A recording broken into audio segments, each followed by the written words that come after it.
Chapitre 10. Une foi impropre. Premier. La fausse foi, mes frères et sœurs. Premier. 5 vierges folles. 1 Thessaloniciens 4 à 16 à 17 dit: Car le Seigneur lui-même a un signal donné à la voix d'un archange au son de la trompette de Dieu. Descendra du ciel et les morts en Christ ressusciteront en premier lieu. Ensuite, nous les vivants qui serons restés, nous serons enlevés ensemble avec eux dans les nuées de la rencontre du Seigneur, dans les airs, et ainsi nous serons toujours avec le Seigneur. Ces versets concernent notre attente de la seconde venue du Seigneur. La venue dans les airs, la trompette finale sonnera dans le monde entier, et le Seigneur apparaîtra dans les airs dans sa gloire. Ceux qui sont morts en croyant au Seigneur seront ressuscités et participeront dans un corps ressuscité parce que leur corps physique est déjà décomposé.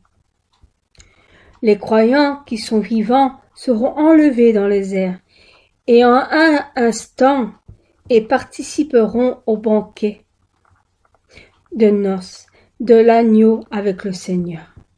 Alors il y aura un grand chaos sur la terre parce que tant de gens vont disparaître soudainement.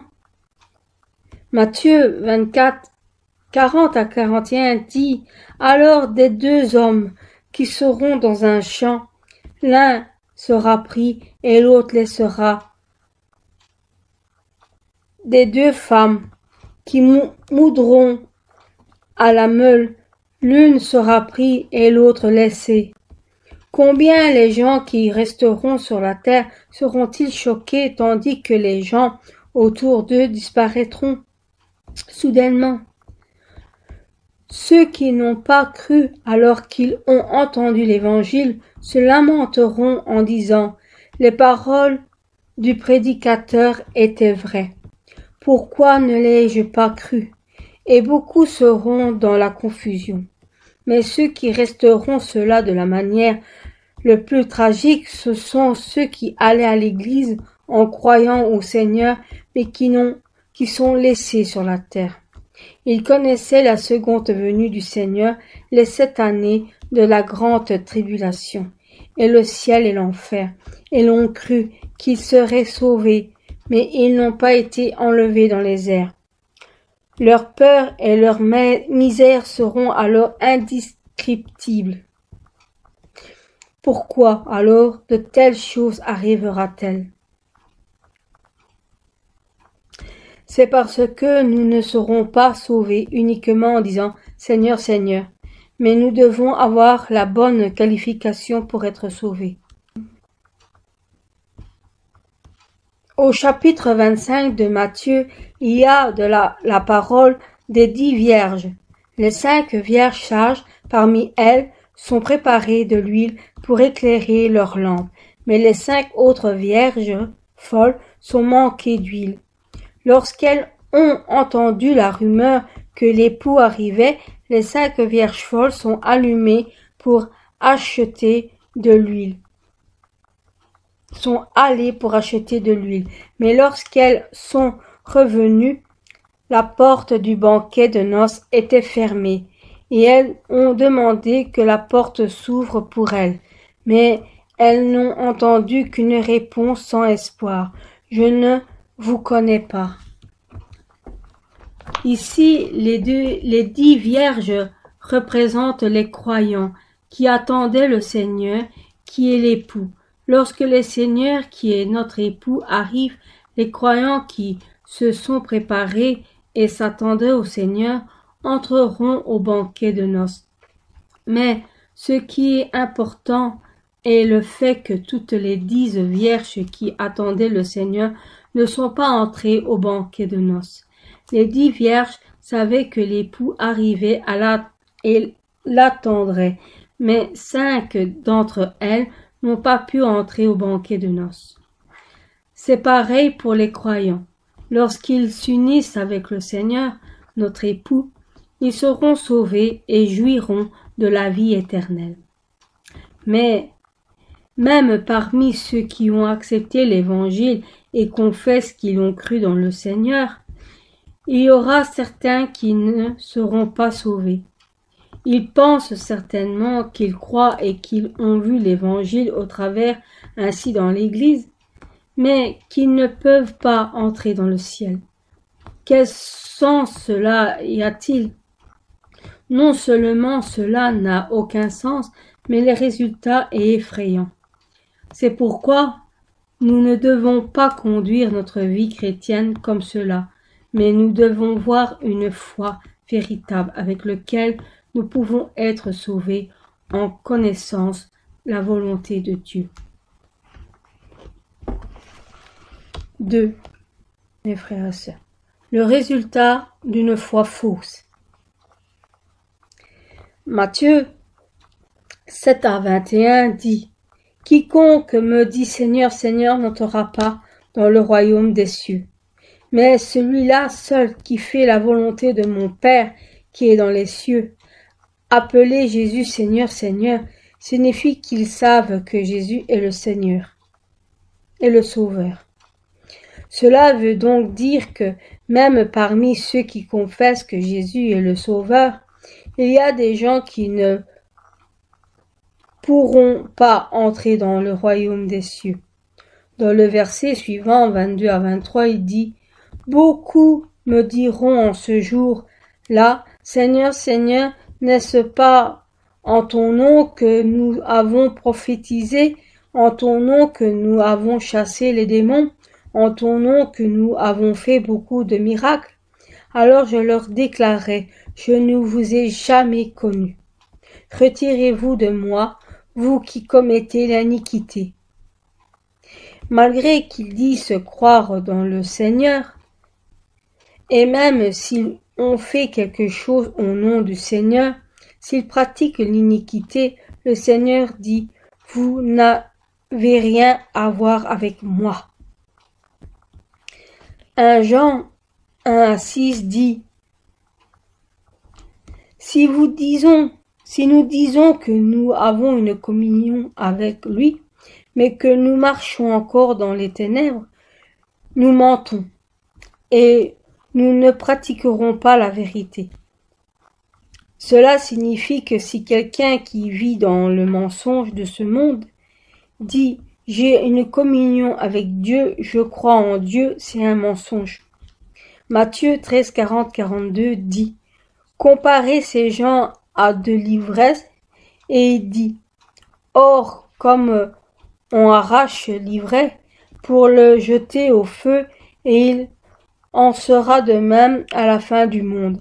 Le Fils de l'homme enverra ses anges qui arracheront de son royaume tous les scandales et ceux qui commettent l'iniquité, et ils les jetteront dans le fournaise de feu, où il y aura des pleurs et des grincements de dents. Tout comme un fermier séparait l'ivraie du bon grain, de la récolte le Seigneur séparera ceux qui ont une foi fausse, comme l'ivraie de la fin du monde, c'est-à-dire qu'au temps du jugement. Il mettra ceux qui pratiquent l'iniquité et poussant les autres à chuter, malgré qu'ils disent croire dans le feu de la fournaise, le feu de l'enfer. Même s'ils vont à l'église le dimanche, donnent leurs dîmes, des offrandes, d'actions de grâce et travaillant dans l'église, ceux qui pratiquent l'iniquité grinceront des dents dans la fournaise, dans les ténèbres. 3. Ceux qui confessent leur foi mais méchants. Mes frères et sœurs. Quels sont ceux qui pratiquent l'iniquité? 1 Jean 3,4 dit: Quiconque comme le péché, comme aussi une violation de la foi, et le péché, c'est la violation de la loi. C'est violation de la loi et péché que de violer la parole de Dieu. La foi de la vérité, ceux qui font ce que la Bible nous dit de ne pas faire, ne chassent pas ce que la Bible nous dit de chasser. On ne garde pas ce que la Bible nous dit de garder, sont ceux qui commettent le péché. 1 Corinthiens 6 à 9 à 10 dit: Ne savez-vous pas que les injustes n'hériteront pas du royaume de Dieu? Ne vous y trompez pas, ni les impudiques, ni les idolâtries, ni les adultères, ne les inféminés, ne les inflammes, ni les voleurs, ni les cupides, ni les ivrognes, ni les outrageux, ni les ravisseurs n'hériteront le royaume de Dieu. Les adultères sont ceux qui ont des sexes avec quelqu'un et qu'ils ne sont pas mariés. L'inféminé est un homme qui ressemble à une femme et se comporte comme tel. Et les outrageux, ce sont qui critiquent, les maudissent les autres. Les ravisseurs sont ceux qui arrachent de force les biens d'un autre et leur argent.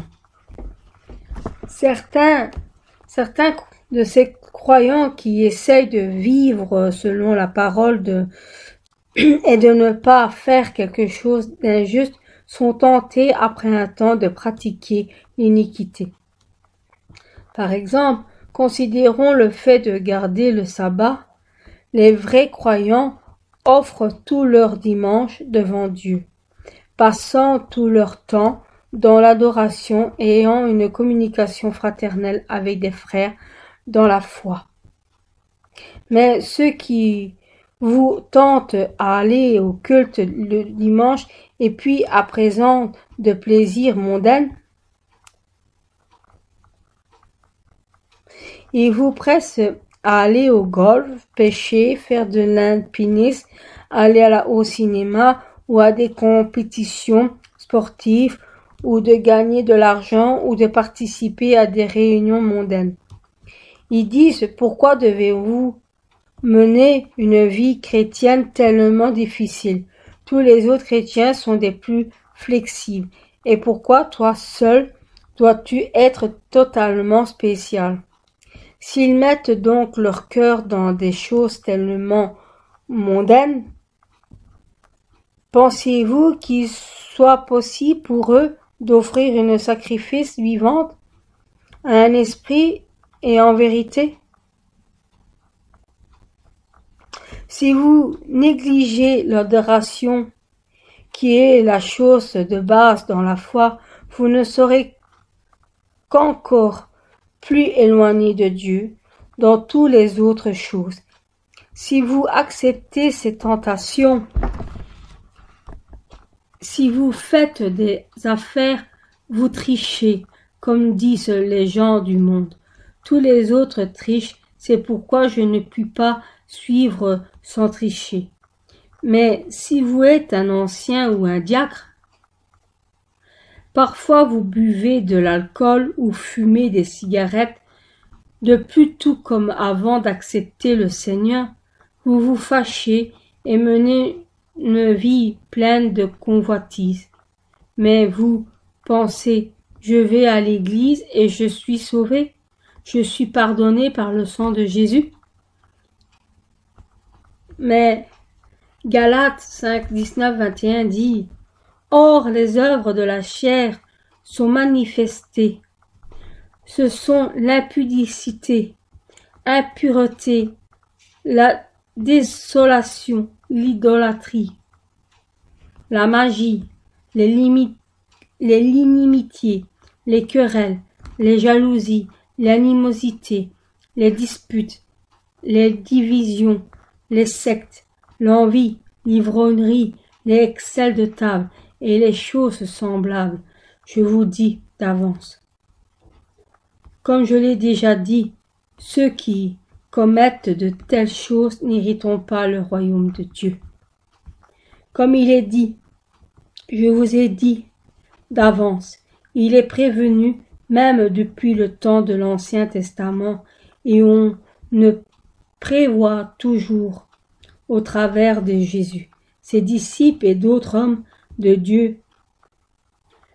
Malgré que vous confessez votre foi dans le Seigneur, si vous ne détournez pas des péchés mais que vous pratiquez l'iniquité, vous n'hériterez pas du royaume de Dieu. Donc, vous ne pouvez pas tomber. Donc, vous ne pouvez que tomber en enfer. Alors, vous pourriez poser une question ici. Par exemple, si un non-croyant ne peut pas être sauvé uniquement parce qu'il a professé un mensonge, combien de gens seraient-ils sauvés? Bien sûr, vous ne pouvez pas chasser tous vos péchés immédiatement après avoir accepté le Seigneur. Mais même si vous n'avez pas chassé tous vos péchés, si vous priez et que vous essayez de chasser et essayez de changer, vous êtes dans un processus de changement et cela signifie que vous avez la foi. Dieu ne dit pas que vous êtes injuste, mais reconnaît que vous avez de la foi pour être sauvé. Mais si vous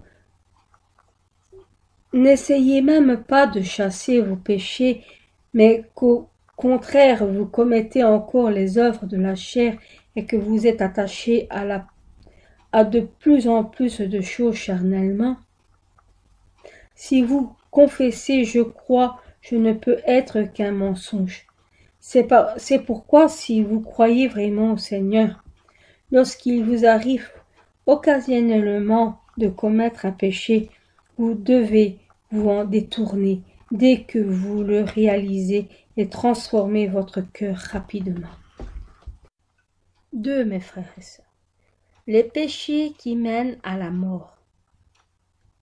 Mais parmi les péchés, il y a des péchés qui peuvent être pardonnés, tandis qu'il y a aussi des péchés qui ne peuvent pas être pardonnés. Dans la Bible, nous pouvons voir qu'il y a des péchés que nous ne devons jamais commettre. En ayant la foi en Dieu, c'est-à-dire des péchés qui ne peuvent pas être pardonnés.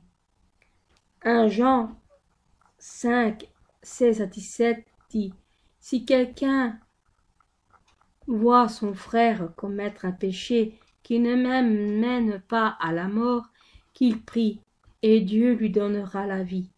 Il s'agit de ceux qui commettent un péché qui ne mène pas à la mort.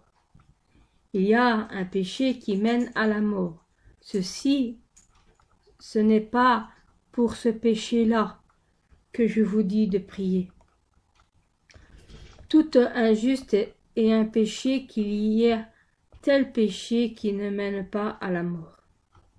Pour ceux qui commettent des péchés qui ne mènent pas à la mort, vous devrez prier avec instance pour eux et les prévenir afin qu'ils détournent leurs péchés. Mais vous devez aussi savoir qu'il y a des péchés qui conduisent à la mort et qui ne peuvent pas être pardonnés. Premier, mes frères et sœurs, le péché de blasphème parlant contre et agissant contre le Saint-Esprit. D'abord, il y a le blasphème, parlant contre et agissant contre le Saint-Esprit. Matthieu 12 à 31 dit « C'est pourquoi je vous dis, tout péché et tout blasphème seront pardonnés aux hommes, mais le blasphème contre le Saint-Esprit ne sera point pardonné. » Et Luc 12 à 10 dit « Et quiconque parlera contre le Fils de l'homme, et lui sera pardonné, mais à celui qui blasphème contre le Saint-Esprit, il ne lui sera point pardonné. Parler contre le Saint-Esprit est littéralement ce qui est dit, par exemple, en voyant les œuvres du Saint-Esprit qui se produisent. Si vous dites que c'est l'œuvre d'un démon ou de Satan, c'est parler contre le Saint-Esprit, disant que le Saint-Esprit est un sale démon ou un Satan.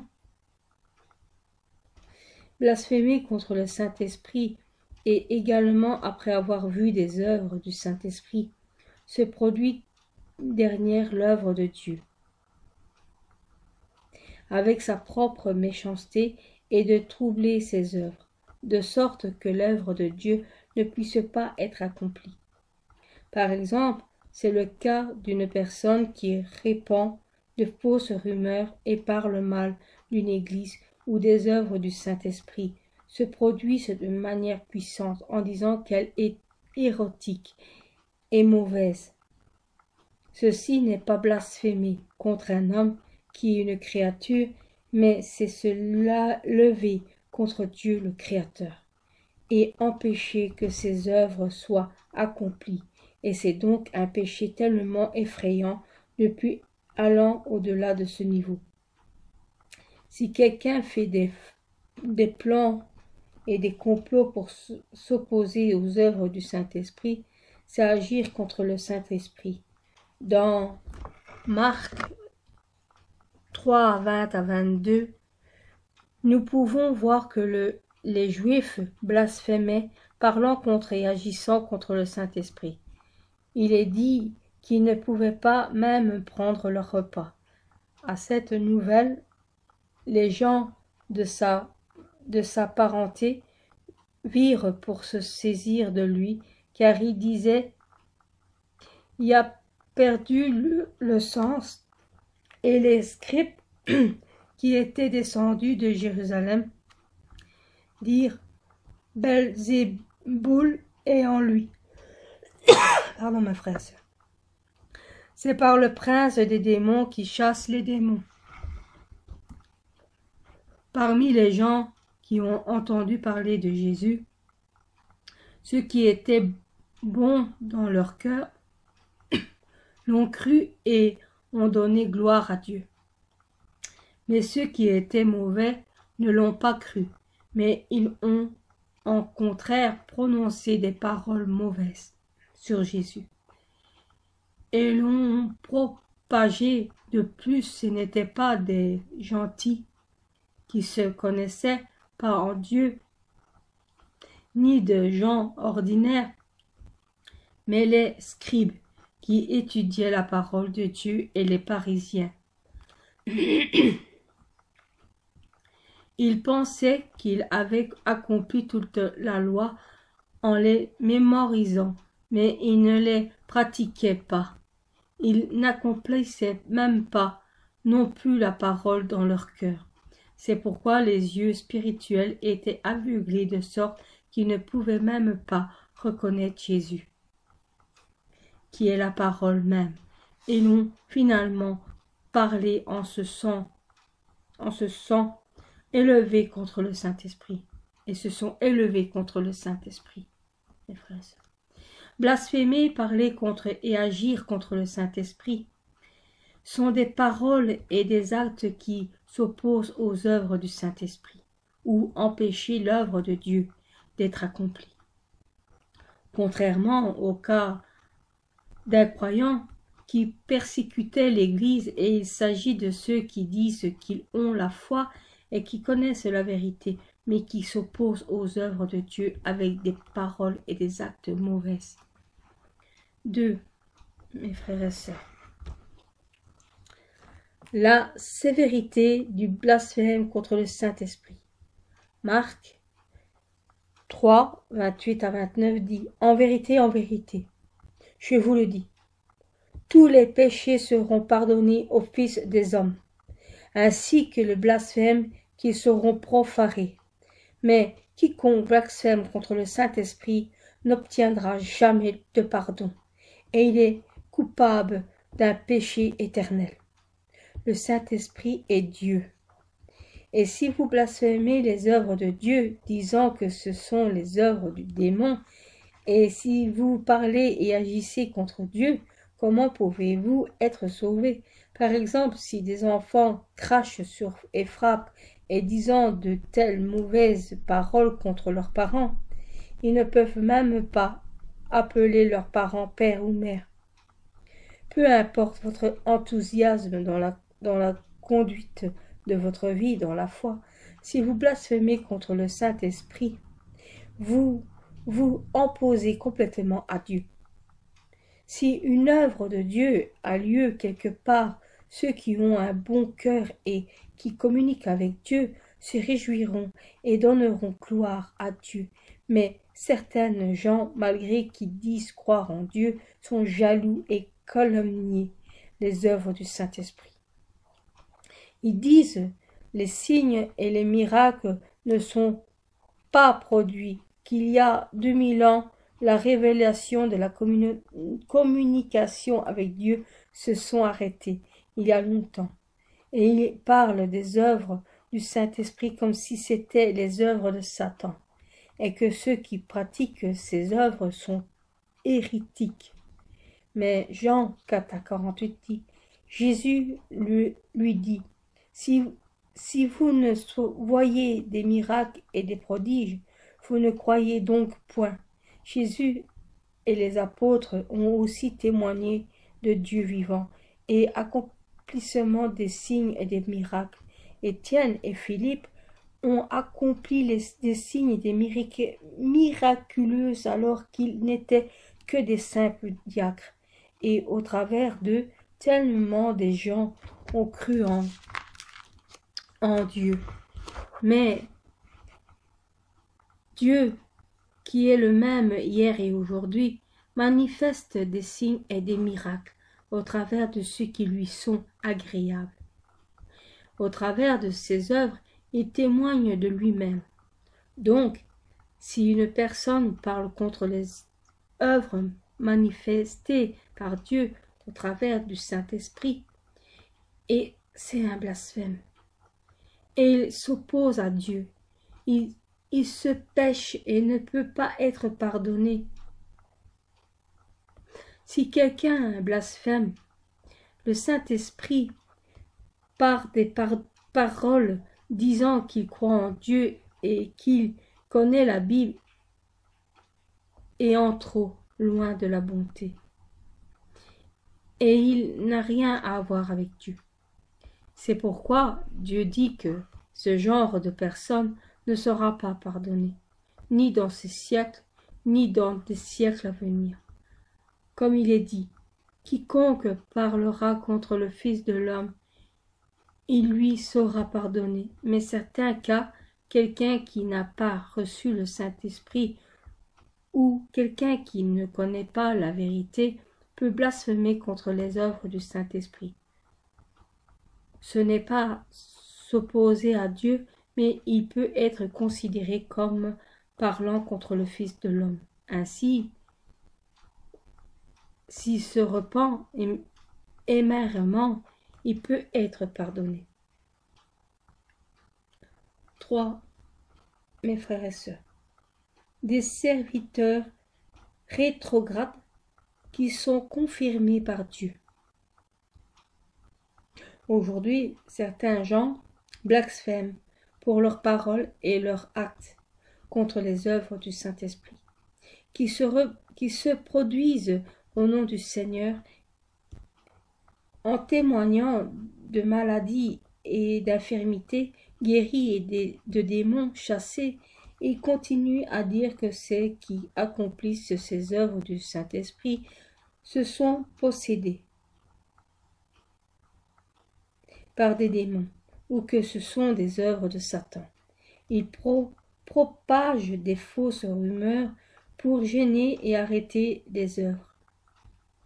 Dans la Bible, lorsque Jésus accomplissait ses œuvres puissantes, ceux qui étaient bons n'osaient pas s'opposer à Dieu d'une telle manière, parce que les œuvres de la puissance de Dieu qui ne peuvent pas être faites par un homme ont au lieu et ont reconnu qu'elles avaient été faites par la puissance de Dieu. On donnait gloire à Dieu et on remerciait Dieu pour avoir et à compassion d'eux. Lorsqu'ils voient des œuvres du Saint-Esprit, ceux qui sont bons dans leur conscience ne peuvent pas blasphémer pour crainte de Dieu vivant. Les esprits impurs n'ont pas la puissance pour guérir les malades et les infirmités du peuple, et même s'ils le faisaient, ils ne pourraient pas chasser des démons, ni guérir des malades parce que, qu'en faisant cela, ils rendraient gloire à Dieu. Marc 3, 23-26 dit: Jésus les appela et leur dit, sous forme de parabole: Comment Satan peut-il chasser Satan? Si un royaume est divisé contre lui-même, ce royaume ne peut pas subsister, et si une maison est divisée contre elle-même, cette maison ne peut pas subsister. Si donc Satan se soulève contre lui-même, il est divisé et ne peut pas subsister. Sang en est fini de lui. Un pays ou une famille ne peuvent pas subsister. S'il y a des problèmes internes, même le monde des esprits impurs ou un ordre strict, et aussi des démons ne chassent pas des démons, et Satan ne chasse pas Satan. L'interruption des œuvres d'un quelconque serviteur de Dieu qui est certifié par Dieu, et les actes qui gênent ou arrêtent l'homme de Dieu d'accomplir la puissance d'œuvre de Dieu, c'est pareil. C'est de dernière une personne que Dieu a équipée avec la capacité d'accomplir les œuvres du Saint-Esprit, qui se produisent au travers de lui. Donc, il s'agit, enfin, de compte de s'opposer à Dieu. Dans la seconde partie d'Exode 16-8, les gens qui se sont échappés d'Égypte se sont plaints de Moïse et d'Aaron, parce qu'ils n'avaient pas de nourriture, et il écrit: Moïse dit à l'Éternel: Vous donnera ce soir de la viande et à manger, et au matin du pain de satiété. L'Éternel a entendu les murmures que vous avez proférés contre lui, car que sommes-nous? Ce n'est pas contre nous que sont dirigés vos murmures, c'est contre l'Éternel.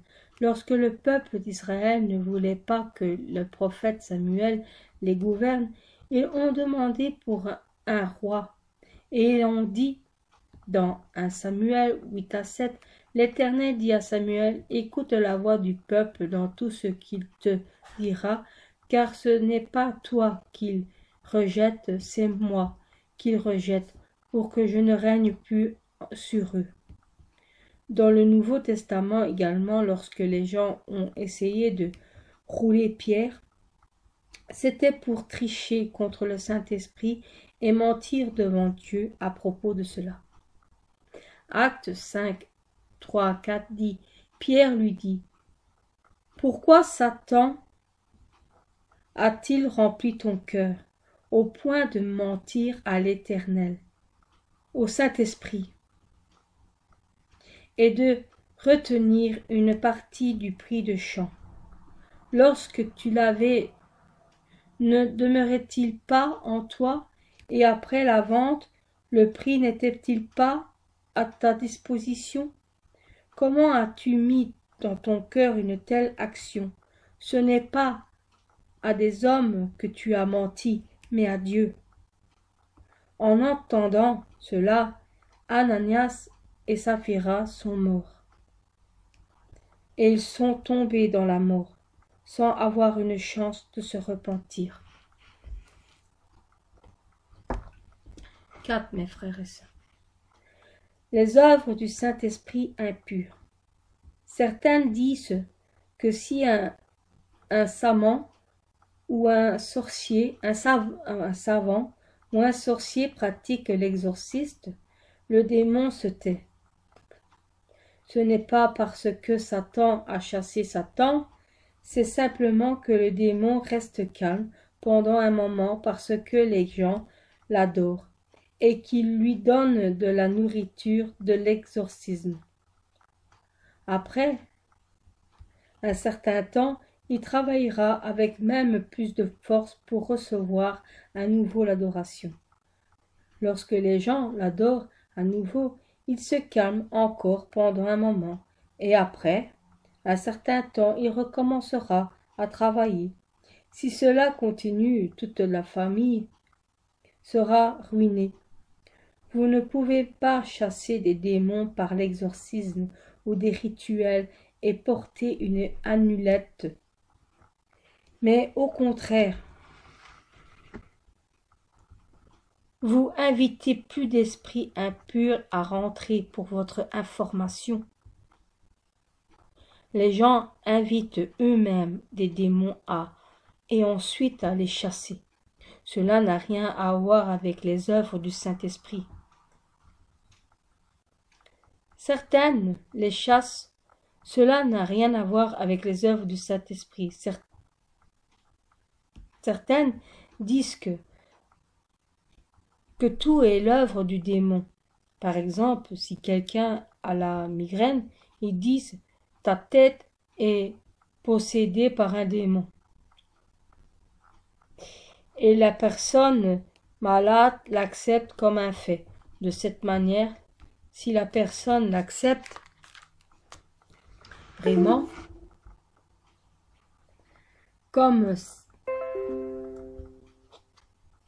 comme étant un démon, les démons peuvent entrer dans cette personne. Selon les règles du monde spirituel,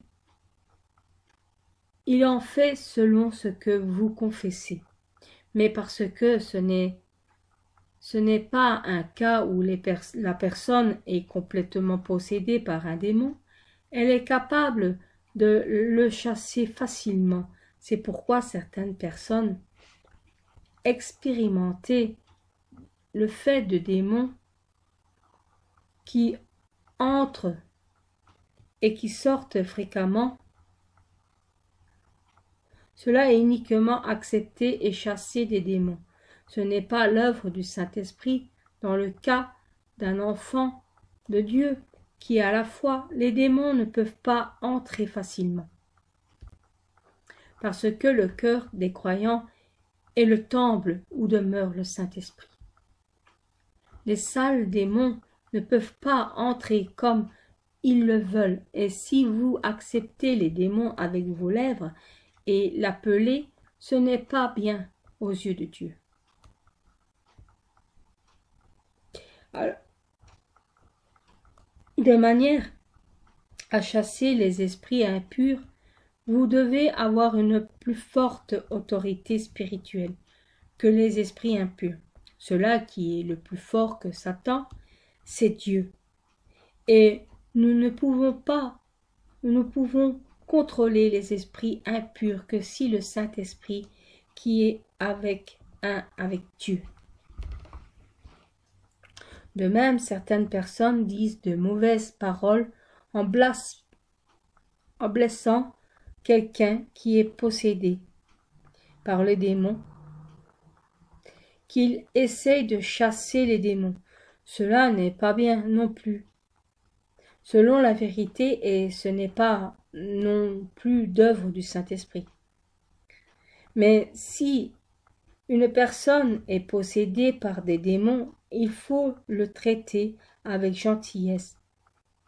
Lorsque nous chassons les démons par la puissance du Saint-Esprit, nous pouvons uniquement ordonner par la parole et non en maudissant ou en frappant la personne. Étant donné que les démons sont sales, parfois Jésus a dit « Toi, sale démon !» lorsqu'il les chassait, mais Jésus qui était saint ne disait pas de mauvaises paroles contre eux. De plus, malgré que vous frappiez la personne qui est possédée par les démons, le démon qui est un être spirituel ne ressentira jamais aucune douleur et il ne partira pas par peur. Si vous avez simplement l'autorité de chasser les démons partiront avec crainte uniquement en leur ordonnant au nom de Jésus-Christ.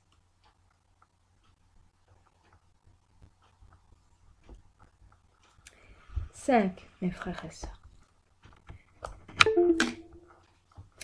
Exposer le Fils de Dieu à la honte en lui crucifiant à nouveau. Hébreux 6-4-6.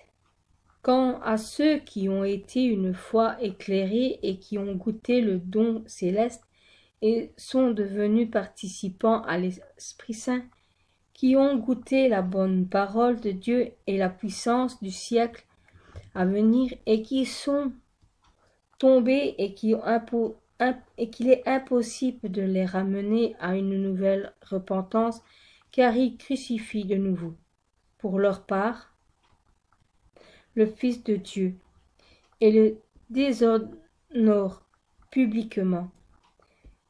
C'est le cas d'une personne qui a reçu le Saint-Esprit, c'est qu'il y a le ciel et l'enfer, et a entendu a cru la parole de vérité, mais qui quitte la disgrâce. Dieu en succombant aux tentations du monde. Même si quelqu'un a entendu l'Évangile et commence à aller à l'Église, s'il n'avait qu'une foi d'allégeance et qu'il est retourné au monde, il peut recevoir une autre chance de recevoir le salut. Mais si des gens ont reçu la grâce de Dieu dans leurs œuvres du Saint-Esprit et qu'ils retournent dans le monde, alors ils recevront des œuvres du Satan. Plus grandement, ils feront plus de mal que les incroyants, renieront la grâce qu'ils avaient auparavant reçue et persécuteront même l'Église et ses membres.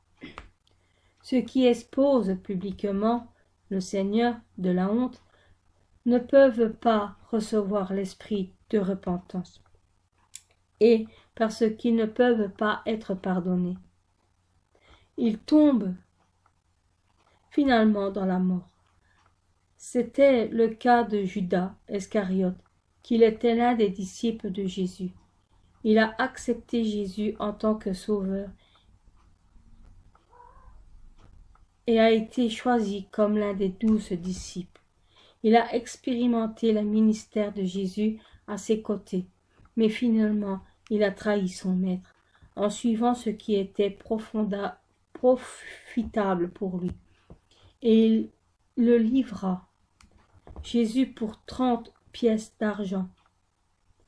Après que Jésus soit arrêté, Judas avait de grands remords de conscience et a essayé de se repentir, mais il ne pouvait pas recevoir la chance de la repentance. Peu importe la douleur qu'il avait dans son cœur, Dieu n'a pas accepté sa repentance et finalement, incapable de supporter sa douleur, il s'est suicidé. 6. Mes frères et sœurs. Le péché que vous commettez volontairement après avoir reçu la connaissance de la vérité.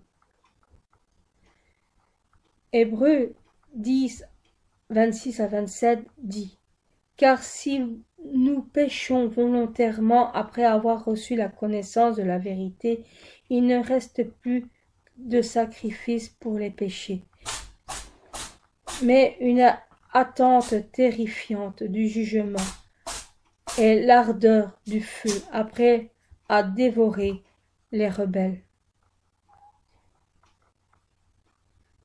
Ceci est particulièrement pour ceux qui connaissent la vérité et qui confessent leur foi, mais pratiquent volontairement l'iniquité et qui interdit par Dieu. À propos de ce genre de personnes, 2 Pierre 2, 21-22 dit « Car mieux valait pour eux n'avoir pas connu la voie de la justice que l'avoir connue, et de se détourner du saint commandement qui leur avait été donné. Il leur est arrivé ce qui est dit, le proverbe véridique.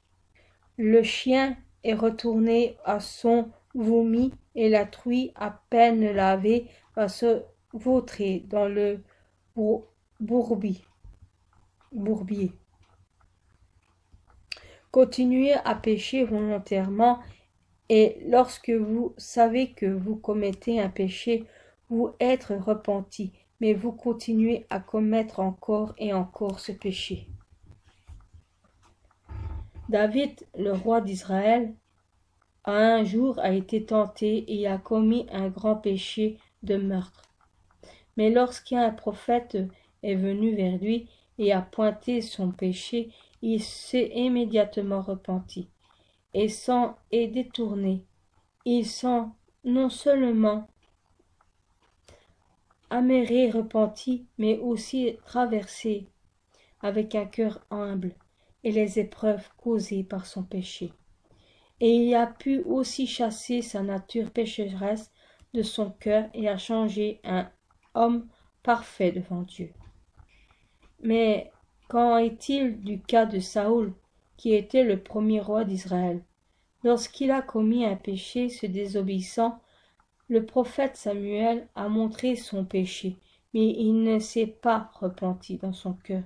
Il a dit qu'il désobéissait, mais que ce n'était pas de sa faute, car il avait désobéi pour le peuple et essayé de couvrir son péché, et a uniquement essayé de conserver sa dignité devant le peuple. Parce que Saül n'a fait que donner des excuses, il ne s'est pas repenti dans son cœur, il a commis des péchés devant Dieu encore et encore. Ces péchés se sont accumulés comme un mur devant Dieu. Il a fut complètement abandonné par Dieu. C'est la même chose avec les chrétiens aujourd'hui. Si vous avez la foi et que vous connaissez la vérité, le Saint-Esprit va se lamenter et vous faire réaliser que vous avez commis un péché. Et si donc vous pouvez repentez-vous, allez-vous détourner complètement du péché et naturellement vous allez vivre dans la lumière et porter le bon fruit. Lorsque vous commettez des péchés, voyez ou entendez des mauvaises choses, ensuite commettez des péchés dans votre cœur et que finalement cela se traduit par des actes. Donc, si vous n'avez pas la volonté de pécher à nouveau, vous allez commencer par ne pas avoir ni entendre ce qui est injuste. Et en fait, vous devez couper toutes les occasions de voir ces choses. Mais même après s'être repenti, certaines personnes ne chassent pas les tentations du péché et continuent à regarder et à entendre les choses injustes au point de finalement commettre le péché en acte.